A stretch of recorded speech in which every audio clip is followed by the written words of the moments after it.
where you find an angel like Adewale Adeniyi, a taxi driver, is the same Lagos where you find demons, vampires, vultures,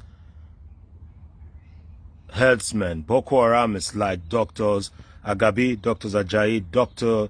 Ahaneku, Dr. Soyebi, certain Dr. John, and the Chief Medical Director of Lagos University Teaching Hospital.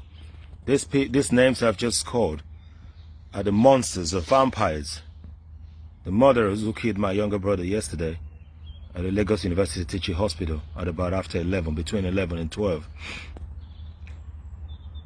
It saddens me that I have to do this video.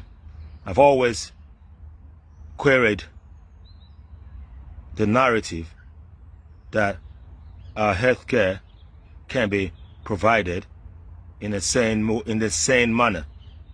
I never knew that my own younger brother would become part of the stats. Nigeria has claimed my brother. He only went there to visit.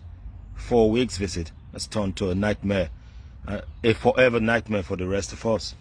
And for those people who knew him, somebody so filled with life, and this is how he returned. These doctors that I've just mentioned their names, I don't know them. I don't know who their CMD is or whatever they call them, Chief Medical Director. Well, he was the main culprit. My brother took ill on a Wednesday. He was in that taxi of Mr. Adeniyi for hours, between the hours of 3 to like 2 a.m. before he got a room. Most of the hospitals were rejecting him. I said money was not an issue. I thought money could buy life. Finally got to Luth. They said deposit 300,000. I said do that immediately. They did. Put him in a room. I saw that room. I said no, this is not a hospital. This is just where they put people to die. Queried it. A couple of days, the CMD said they wanted a bribe. He identified 7 other staff members that need to wet their beak so that they could do their job. Life was at stake. So we thought, what else? Let's do it. The money is there. We paid. Things were getting worse because they weren't doing their job. People would ask what sort of medication you're giving to this young man. They didn't bother to respond on time. They didn't tell people on time what they were doing. The neurologist who was meant to look at a stroke disappeared for 2 days. CMD was nowhere to be found. They had people coming in blue uniforms, sweeping and cleaning and brushing his teeth, as if that was what they were meant to do. Somebody who had a blood clot in the brain had to remain in that comatose situation because there was no one to attend to him. Now, finally pushed. Let's take this person to the ICU. They claimed at the beginning that Luth is an ICU center. Then these doctors had the audacity to sign a certificate after they've done a CT scan saying they suspect COVID. Now every other hospitals have to put their hands off because they can't take a patient with COVID. Even when my brother provided a certificate a day before to say that he was COVID negative because he's done the test so that he could travel back to Europe. This beggars belief a lot. This is what people go through. Ordinary people don't have a chance in Nigeria. And yet they go around blaming Buhari. Buhari is not the reason why these doctors did not administer life. Buhari is not the reason why you guys neglected my brother. Why you guys displayed so much negligence for the whole world to see. I am shocked.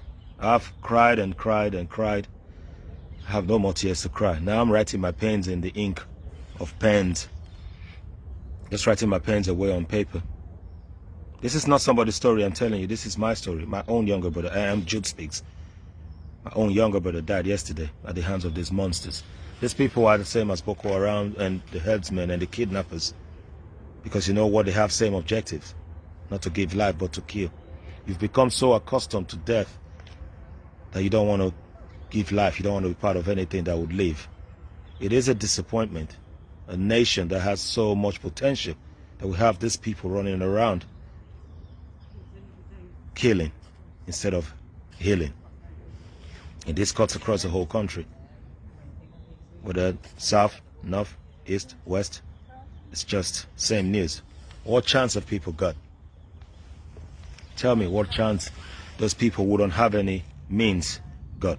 Somebody told me this morning, said every walk in Nigeria, every Nigerian who walks the street is just a sickness away from dying. I've lost so many friends. I've lost a couple of people. One that was so dear to me, a friend, she's female, went to have a child and she died during childbirth due to negligence. No one is held culpable for this. That's why I'm calling these names. Dr. Agabi, I don't know you. Dr. Ajayi, Dr. Haneku, Dr. Soyebi, a certain Dr. John. Maybe it's just a pseudonym. And the CMD. I don't know if it's one of these people. These are the people who signed my brother's death sentence. Due to your negligence. A plague of death will be upon all of your household. It will go with your family to the 5th generation, trust me. A plague of barrenness, whether of wealth and of children, will be upon your households. I, Jude Speaks, I have sworn today with the pain in my heart. This is the plague I call upon the houses of these doctors. You guys are evil. Don't come out and complain about Buhari. You're being paid to do a job. You're doctors. You got salary. Yet, you insisted on being bribed. We wanted to save a life, and we decided, okay, let's play the game with them. We got a brother that needed to be saved, stabilized, so that he can fly out of the country.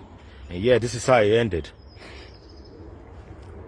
What will be the fate of millions who don't have the opportunity, the means to give money? Yes, some people will say, well, you decided to give bribe. Be in that situation. This is why I always talk about having the skin in the game. Yes, this is the situation where they put you, where you have doctors who are trained to save lives. They took an oath. I don't know if Nigerian doctors did or nurses took the Socrates oath, but this is what doctors do. I'm not comparing. I'm not going to sit here and act like